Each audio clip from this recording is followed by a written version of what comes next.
Welcome back to Hayden the Marks Travels. Today we're taking you back in time to beautiful Launceston, Tasmania, where we stayed at the stunning Silo Hotel, and right opposite it we discovered an absolute hidden gem, the National Automobile Museum.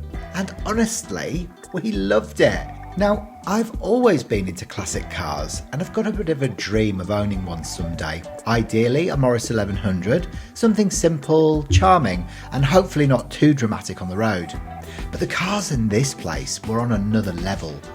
We're talking elegant Rolls-Royce, quirky bubble cars, and yes, even that unforgettable green Holden Murano GTS, the famous Trimatic from the Tasman Bridge disaster, sitting there like a frozen piece of Australian motoring history. It was nostalgic, fascinating, and honestly a little surreal in the best way. So come with us as we step back in time and explore one of Launceston's most surprising attractions. So, as we continue walking through the National Automobile Museum here in Launceston, one thing becomes very clear very quickly. God, this place is absolutely packed.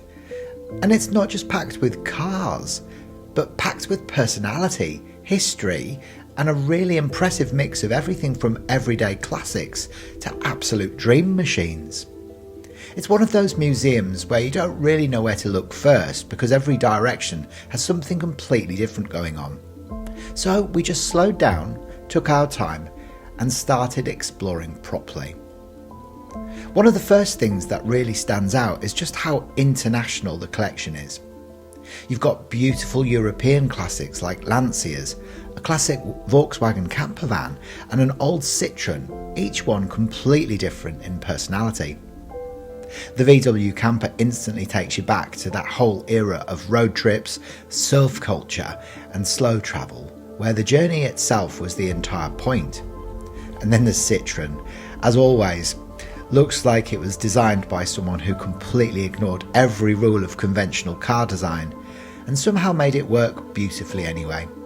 There's also that fabulous Austin Healey, which just sits there looking effortlessly elegant, like it never had a stressful day in its life. And that's the thing with this museum. Even the quieter cars still feel special. Then you've got the American cars and the energy completely changes. Suddenly, everything gets bigger, louder and more dramatic. You've got the Pontiac Trans Am, instantly recognisable, the kind of car that makes you feel like it should have its own soundtrack everywhere it goes. Then there's also a Mustang, which is basically automotive history at this point. One of those cars that just represents freedom, open roads and a bit of rebellion. And then the Packard, which is pure old school American luxury. Long, elegant and built at a time when cars weren't just transport, they were statements of wealth, success and presence. It's a really nice contrast in this section, muscle, luxury and everything in between. And then of course the Australian classics. This is where things start to feel familiar if you've grown up around these kind of cars. Holdens, Valiants, Tyrannos and old school Ford Aussie style sedans, the cars that basically built the country's driving identity. These are the ones that people remember from childhood, from family road trips, from learning to drive, or from seeing parked outside suburban houses for decades. The Holdens and Tirana especially stand out. Proper Aussie performance heritage, simple but tough and full of character. And that's what's great. It's how honest they are. No overcomplication, just straight up driving machines built for real roads and real life. And then things start getting a bit more exotic. There's a Ferrari Daytona, which is exactly as dramatic as you might expect it to be. It's low and wide and instantly attention grabbing. One of those cars that you don't just look at once, you end up circling back for another look. Next to that, you've got a 1962 Studebaker Gran Turismo Hawk, which is one of those cars that feels like it belongs in a movie set in another decade. It's got that mix of American engineering and slightly futuristic 60s design language that makes it stand out. And then on the complete opposite end of the scale, you've got the smaller, quirkier cars. An old Morris Minor, an early Fiat 500, and even a Toyota Jeep-style utility vehicle, all completely different, but all part of everyday driving history. The Morris Minor especially is one of those cars that just feels friendly. There's something about it that makes you smile straight away. The Fiat 500 is similar. Tiny, simple, but full of charm.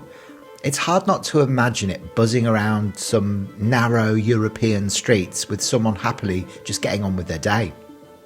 And that's the beauty of this section. It kind of reminds you that not every car needs to be powerful or rare to be interesting.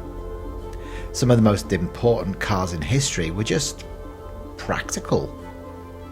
So what really makes this museum special isn't just the individual cars, it's the contrast between them all. You've got luxury sitting next to practicality, muscle sitting next to economy, and rare collectibles sitting next to everyday classics. It tells a full story of motoring history, not just one era or one country, but a global journey through how we've moved, travelled and designed vehicles over time. And the best part is, nothing feels over-curated or untouchable. It feels like a living collection, something you can just wander through, take your time with and genuinely enjoy at your own pace. So if you ever find yourself in Launceston, this is one of those places that's absolutely worth stopping for. If you're not a hardcore car enthusiast, you'll still find something here that pulls you in. And even if you are a petrol head, well, good luck leaving on time, because you'll probably end up doing exactly what we did, taking just a quick look and accidentally staying way longer than planned.